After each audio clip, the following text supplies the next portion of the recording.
everyone, this is China Paradigm, where we, Dashi Consulting, interview seasoned entrepreneurs in China. Hello everyone, I'm Matthieu David, the founder of Dashi Consulting, a China market research company, and its podcast, China Paradigm.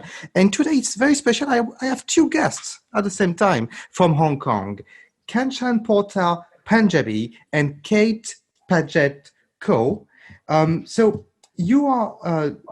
you have a very long, actually, entrepreneurial story, and you decided to work together on and to put your resources and your experience into a company called Fashionable Futures. You provide strategy consulting to those brands who want to build a branding strategy.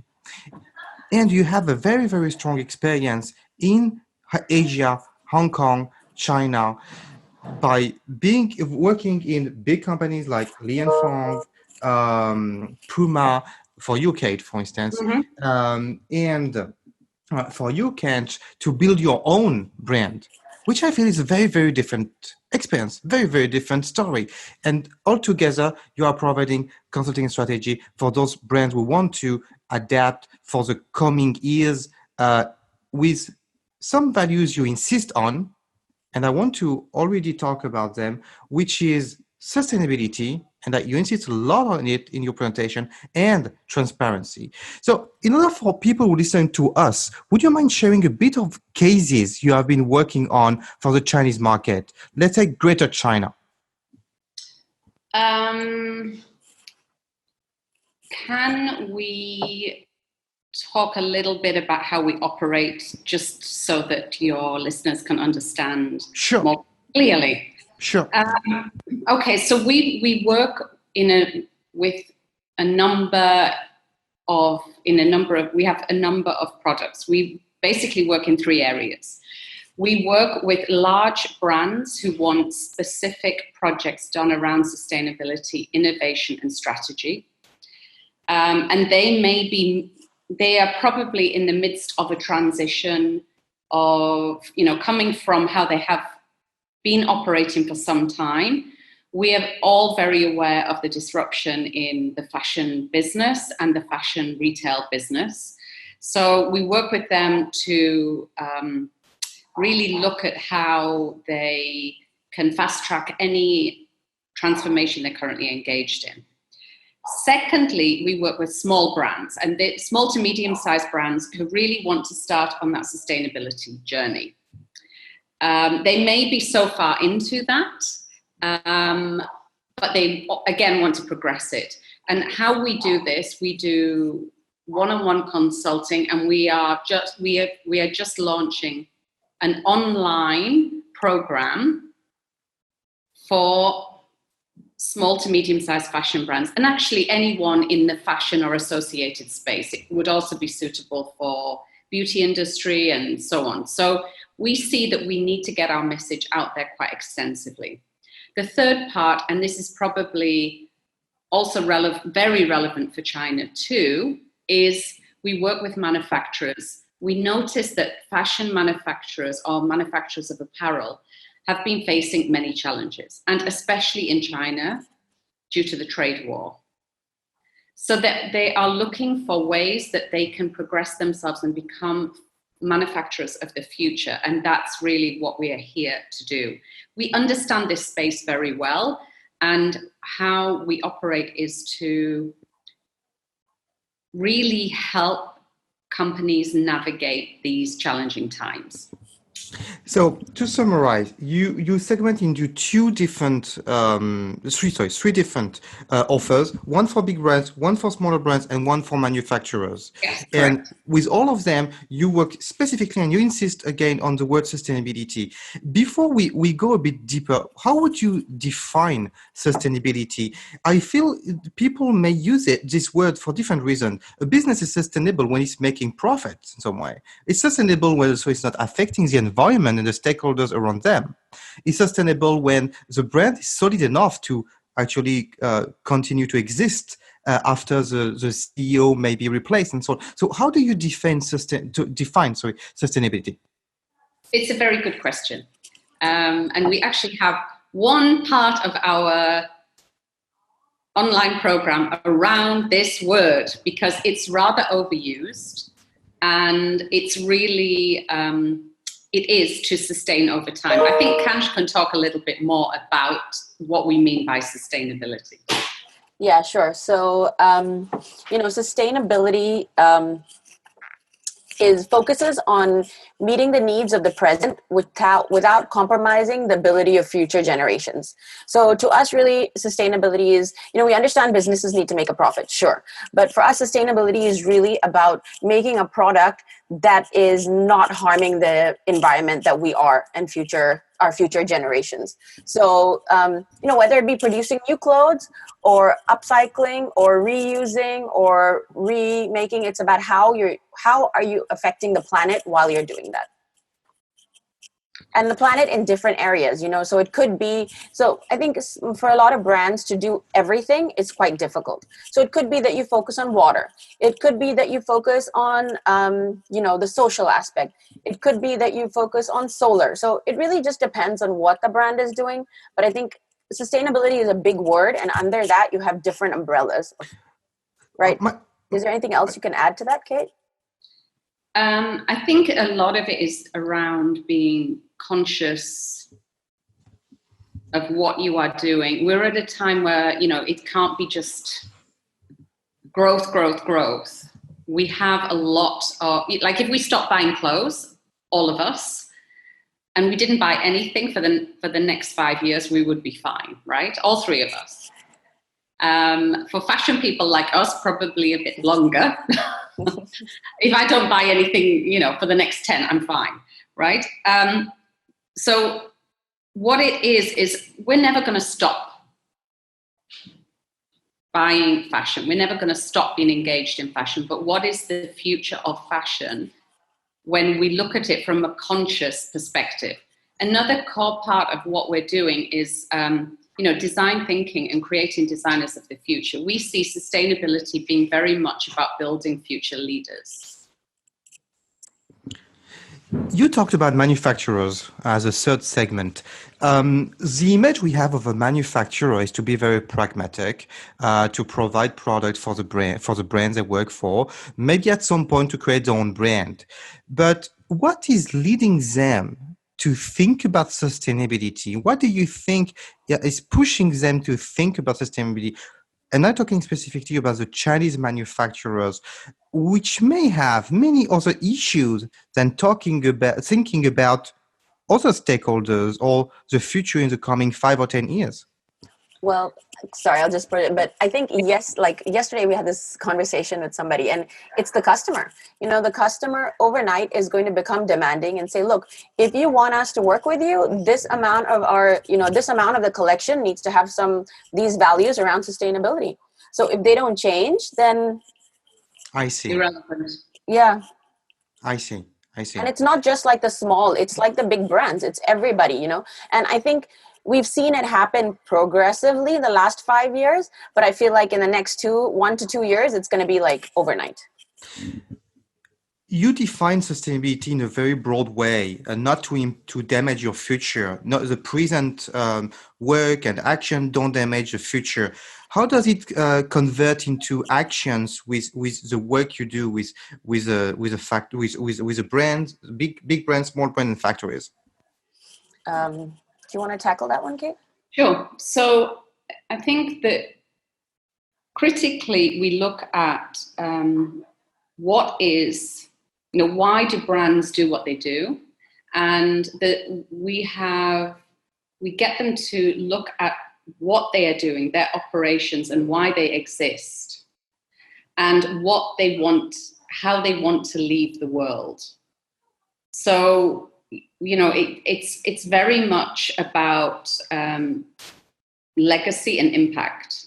So if a brand is operating in a particular way, it has been that, we get fashion to as many people as possible at an affordable cost.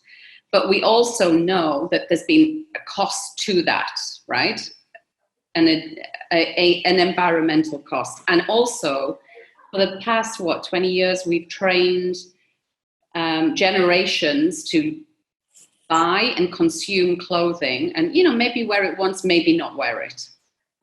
I think I went a bit off your question. Sorry. So what we really want to look at is a brand should be very conscious of what they are doing in their activities. Do they look at materials? Do they look at their impact on water? I see. Do they look at end of life? There will be a requirement. We were having a conversation yesterday with some contacts we have and they work with some fast fashion companies. And there is a requirement that a significant percentage of of the business that they provide to that organization, to that fast fashion retailer, must meet a certain sustainable criteria.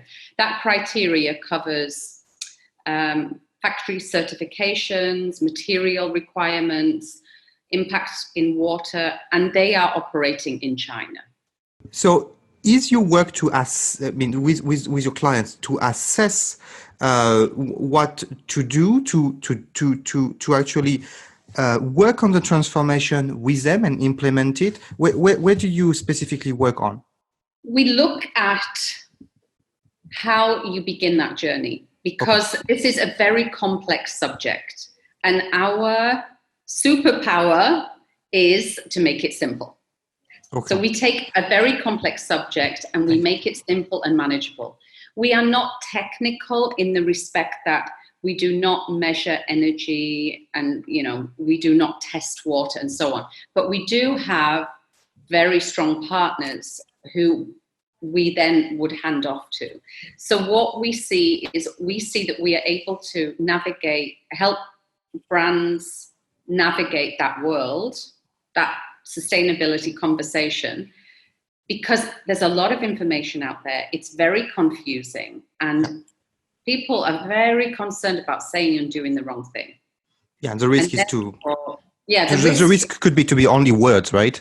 Yeah, and everyone's scared that they are accused of greenwashing. They're scared that they get something wrong. And then, they don't do anything. And it's really for us is to shift that, to have them, and really for them, we also come from a place of, we're not saying you're doing the wrong thing, you should be ashamed of yourself, there's none of that. It's about enabling the next generation of fashion, really. I go back to the first question. Would you mind sharing one or two specific cases in the past you have dealt with? Okay, so we have manufacturers so if we look at manufacturers, there's a lot of challenges we know around the trade war. And they now are at the point, so we have one group who operate they are specifically from China, but they also have offshore sourcing and manufacturing. And they are working with some pretty well-known companies, but their huge capacity of their China production now cannot be, that US brand does not want to take it, right? Because of the trade war impact. So what they have to look at now is suddenly they are faced with, what are they going to do? The model is broken. We don't know what it's going to be, how things are going to be in the future. And so they've got to look at who they're going to serve in the future. It's always been an issue in China that they go from US and then something happens in the US and then they run to Europe. But this also isn't sustainable. So we are now working with them to understand what is next, like how they can become more sustainable in terms of not so dependent upon their legacy customers. And this is obviously quite complex. Does it mean that you are also working with them to build their own brand? It can be, but I think we're also, that's been happening in the last 15 years, let's say. What we also see is if companies are big enough, they may want to be working with existing brands. Whether they are introducing them to the China market, they're actually investing in them, they're investing in innovation. I think this is a very interesting area. We have a lot of innovation which needs to happen, and how can manufacturers be partners in that? There's a lot around education for the future also, and we were on a call yesterday with it's related to a very well-known educational institution, and they want to do design leadership, and it is a China challenge. So it's how they can progress at speed sustainable innovations around critical materials. So let's say denim, cotton, and really educate designers of the future. So manufacturers can become part of that educational process too. So those values which are sustainability, and I'm going to elaborate more to add transparency as well, because you mentioned it in your presentation. How is it different in China and in the West? Are you seeing different uses? Are you seeing different maturity? What do you see some differences? I will speak very briefly about this because I know that it's a bit of a tricky question, right? In my experience, majority of what I have worked in have been overseas brands who are operating in China, mm-hmm. or manufacturers who are producing in China for those, big brands. I think that transparency, it's tricky, and I'm surprised that that's in our presentation because I'm very careful about speaking about transparency. That is something which we have to, it has to be proven, right? So for your information, you mentioned ultra transparency actually in your presentation. It's in slide 3, and I felt because you were using the word ultra transparency, it was a key element. So maybe I misunderstood. Well, I think that if I can just share here, I think it's really for us the ultra transparency is for brands to see that is the future. We were at a conference a few weeks ago, and there was a Hong Kong company actually called it's very famous, called Chicks, and they had started a program with blockchain where they were tracing the garment from production to end. So the consumer had a barcode. You could go with your phone, press on the barcode, and where the yarn comes from. So I think for us, transparency is really about that and the process in that. Now, in terms of factories and stuff, I think there's a progression which is happening over time. It's not very fast, but I think for us, that is the goal, right? I mean, and I think now the consumer, the millennial generation, for example, they're very, they care a lot. They want to know where their clothes are made, how they're made, which farmer made them. Is there any kind of social impact, So I think for us, transparency is about that, really, about knowing where things are made. And again, as Kate said, it's not about perfection, There obviously with the big companies, sometimes it's hard to know so many layers. It's hard to know, right? So like, for example, when I had my own brand, right, I used to go to China, go to the factories, sit with them, see how it's being made, So for a smaller brand, it's easier to control in a way what's going on. Whereas for a bigger brand, there's so many layers of it. And now they're getting the customers aware. So even these bigger brands, they have to figure out how to do this transparency thing and to do it right and to do it in a way that's authentic and not misleading. So I think for us, that's really what that is about. Transparency has traceability to be able to trace where it comes from. Why, Kate, were you saying that you were cautious with the word transparency? I just think around, a China conversation, we don't always know where, not in my world or my experience in the past, but generally, there can be questions about whether things are authentic.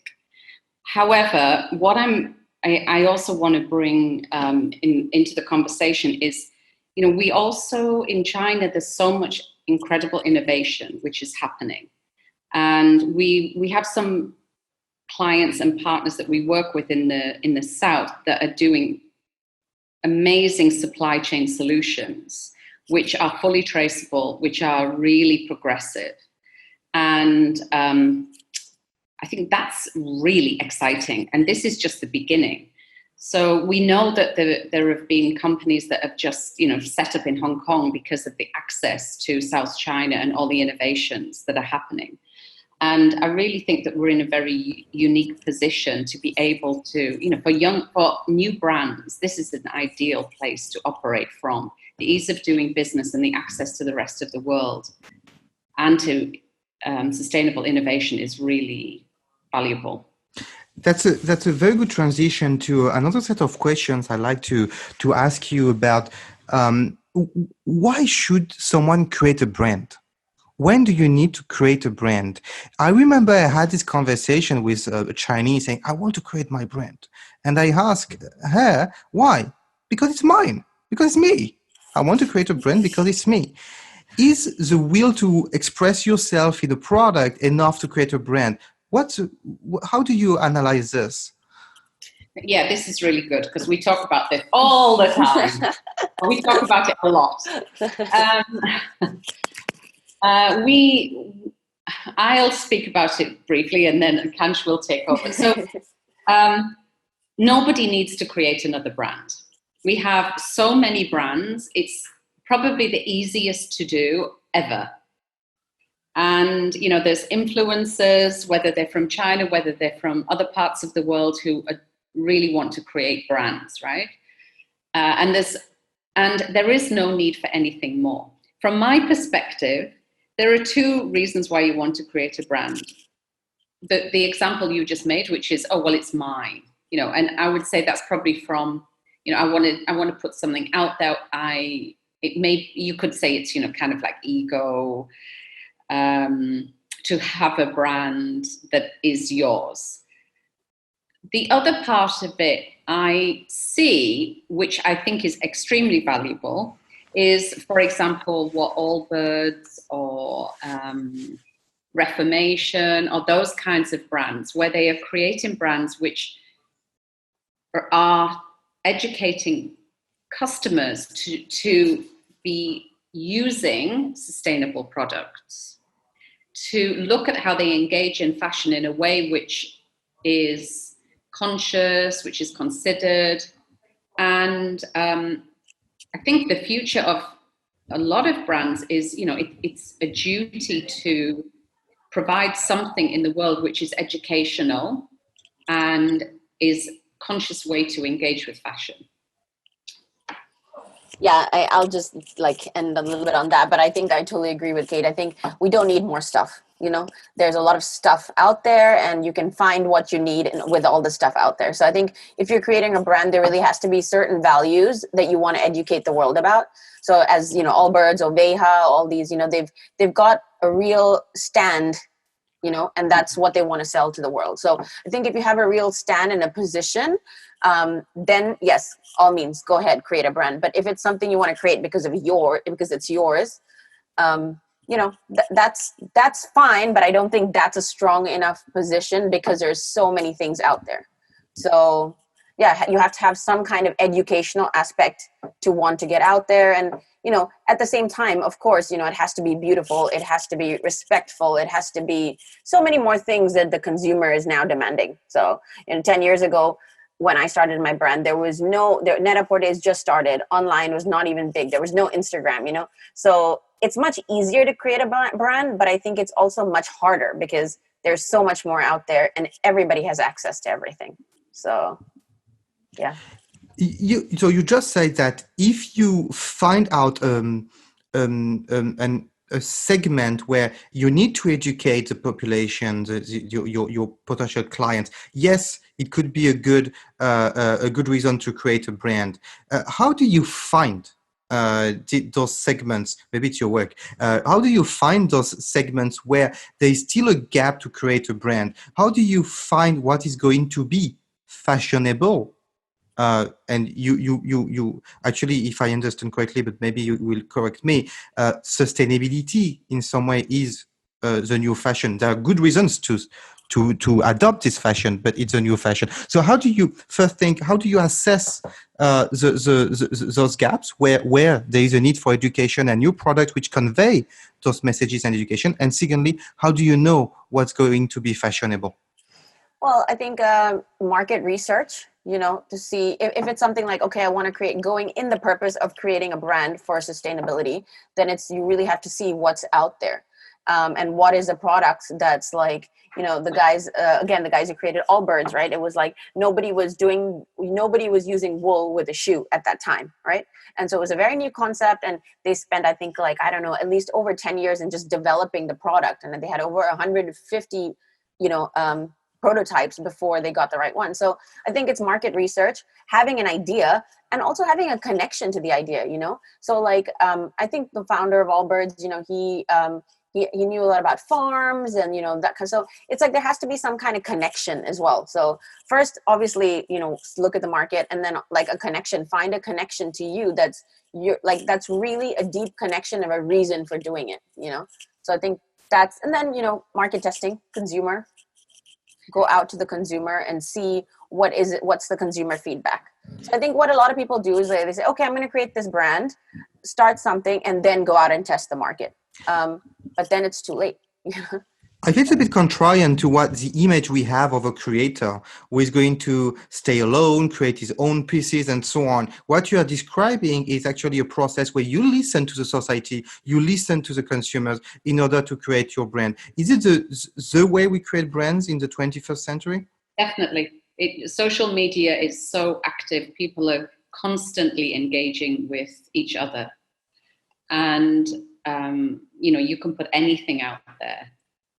And even if you are really supremely creative, you are some kind of outlier, your need to put that in front of people is so great. And I think the younger generation, who will be the brand creators of the future, they are so used to engaging with others around their creations and getting feedback. It's just very, very different. And I think there's another part to this question, which is what are the brands of the future? We still have a lot of problems to solve. Like if you look at the whole of athleisure, for example, how do you take all the, for want of a better word, plastic out of athleisure? How do you do that? Like if you could just remove a lot of the man-made fibers out of one category, it's massive. Then how all the conversations around end of use, I think that's getting, end of life, that's getting much more, people are much, much more aware of that. In Hong Kong, we have several companies which are doing, they are repurposing, kind of like reselling luxury products or children's products or whatever. And then, there's so many ways that we can engage with products when we would normally have stopped now. And then the whole rental thing, if we can just see that these different ways of engaging with fashion are escalating. And innovation, I think that is also another big, so we were in Paris a couple of weeks ago, and we were at this this forum, and there was somebody from the US who started doing this, where they took the fabrics and then made it into a liquid state, and then separated it, made it back into the solid state, and it was like carbon fiber, and the carbon fiber was going to be used in cars, So it's like you need some kind of innovation, especially like end of life, end of use. So finding an innovation as well. So I think if you're creating a brand, that's something that is key in today's world. When I listen to what you say, I feel that there's a lot of proximity between the brand and an ideology. You bring in a new set of beliefs, a new set of behaving. Maybe if Marx was born today, he would create a brand. Probably. So, Why not? so how do you feel about it? Actually, and to be honest, it makes fashion much more attractive to me too, because it conveys much more than just a logo or just a design. And I feel that it was more of the case like 50, 30 years ago. Definitely. It is an ideology, it's a philosophy, it's a way of looking at life. And I think, I know for both of us, we got into fashion because it expressed something. Certainly for myself, I saw it as, something which had values and had credibility and respect, and it was something beautiful, and it's something which impacts people. I don't know if like you just said, I don't know if everybody has that view of fashion, but certainly that's how I see it. And certainly to resolve some of the issues we have around environmental impact, that's the way it can be dealt with going forward.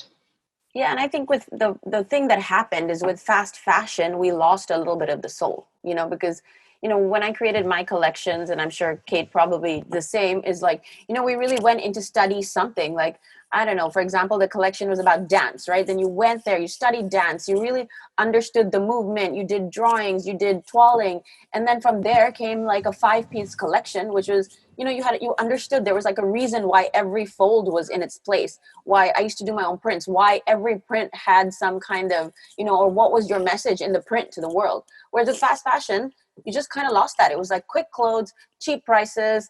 And so to me, it seems like it's going like it's a cycle, right? And now the younger generation again is back in this thing where they care, like, I mean, I have 2 kids, and I'm sure that in a few years when my son is buying his own clothes, he's going to be questioning. It's no doubt, So I think, yeah, it's a cycle maybe. Should everything be online? You mentioned that it's very easy now to reach out to the client consumer, and you have so many tools. And the opposite, Kate, you mentioned that transparency. We have to be cautious with this word. Should everything be online for a brand?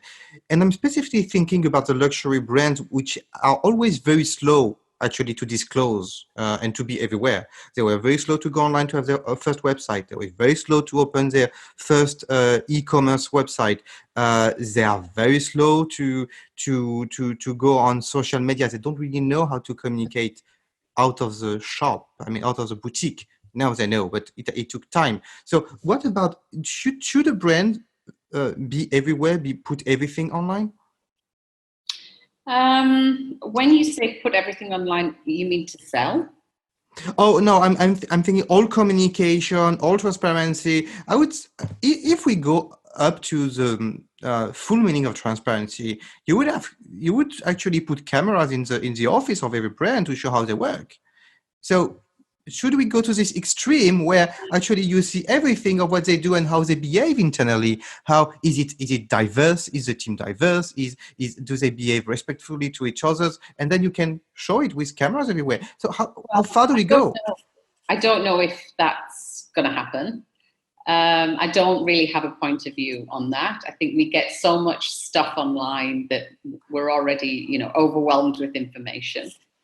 I do think that, it's great because Nike and a number of companies will publish their suppliers. They're happy to share. So I think sharing is valuable. When there's no sharing, whether it's relevant or not, questions are always asked. What are you hiding, right?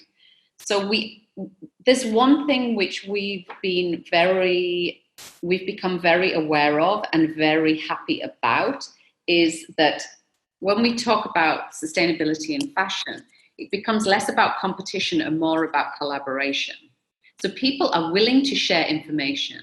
They're willing to, even with competitors, because they see that, we've got something to do in the world, that is important.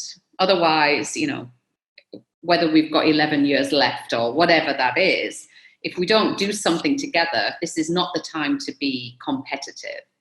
So I think that is that's how I would answer your question.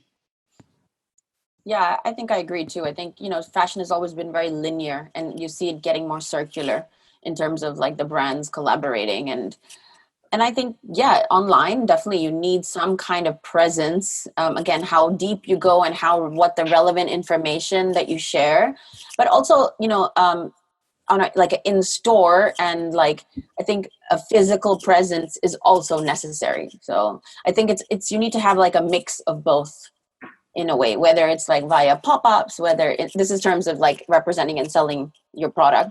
I think you still need that, people still want to touch and feel and see, so especially in Asia, okay, maybe in the States, you were in a little town and you want to buy something from New York, you're not going to drive 10 hours. But like in Asia, I think people are still, the proximity is still relative enough where people want to go to the store, Talking about China more specifically, are you seeing some brands? Do you have some brands in mind which convey what you are saying, the insistence you have on sustainability? Do you see some brands which have built on maybe older brands or new brands which have built on those topics you are mentioning? I think what I find very interesting in China is the luxury children's market.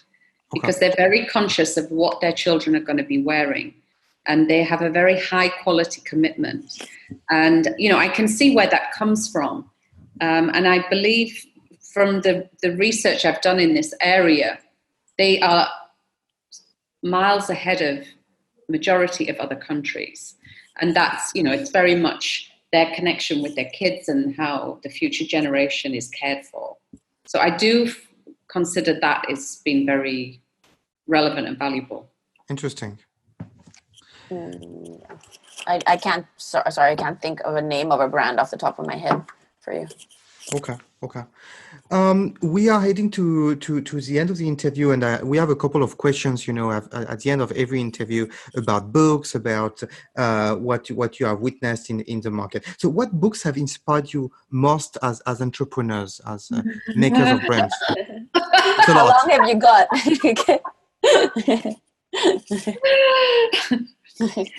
Well, I'll start with the one I'm reading right now, and I gave it to Kate as well. If it's a good one. Yeah, it's called Fashionopolis. It shares basically the history of fashion and also the future of fashion and where it's going. So that's what I'm reading at the moment, and it's very. Who wrote it? I'll tell you. I think it's Donna Thompson or something like that. I'll just let you know in a second. Let me check. Actually, I have it in front of me. There's a number of books, but quite honestly, anything about fashion, it becomes irrelevant very quickly. So, Business of Fashion, the publication, is fantastic. It's so good.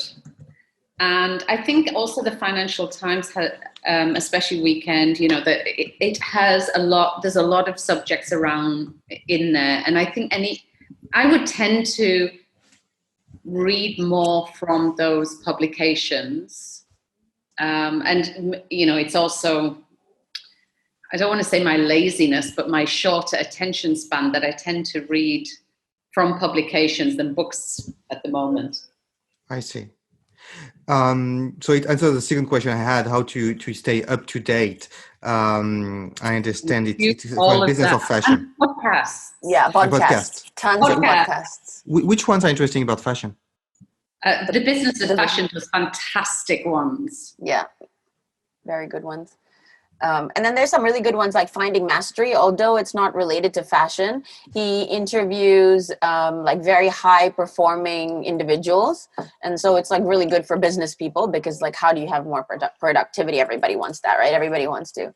And then there was one other series of books. Sorry, it's Harvard Business Review. They do these little manuals on different things. So they did like one on resilience, one on focus. And I think if you're an entrepreneur and a business owner, that's definitely like, it's very helpful. If you had extra time, what would you do? What other business you would add? Sorry, we have a lot of ideas. I have another business. I'm an artist. Okay. I'm an artist. Any idea you like to work on? Do you feel another value in the market on top of sustainability, which is taking off, for instance, as a topic? I think. I can only. I'm thinking of what Kanch is going to say. I can't. I think, you know, for us, we have many projects that we would like to do.